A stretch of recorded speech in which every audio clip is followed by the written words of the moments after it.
যেই মানুষ আমি আল্লাহ এত দূর করে বানাইলাম। আসমান আল্লাহ বানাইছেন কুন ফায়াকুন বইলা, ফেরেশতা আল্লাহ বানাইছেন কুন ফায়াকুন বইলা, জমিন আল্লাহ বানাইছেন কুন ফায়াকুন বইলা, কিন্তু আমারে আপনারে আল্লাহ পাক কুন ফায়াকুন বইলা বানায় নাই। আমাকে আপনাকে যখন আল্লাহ বানাইছে, খালাকতু বিয়াদাইয়া, আল্লাহ বলে আমি আমার নিজের হাত দিয়া বান্দা বান্দিরে বানাইছি।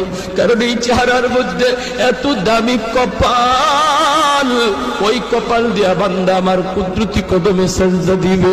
এই কপালটার এত দাম। এই কপাল কুন ফায়াকুন বললে হয় না, এই কপাল ফেরেশতাদের হাতে বানাইলেও হয় না, আমি আল্লাহ নিজের হাতে বানাইছি।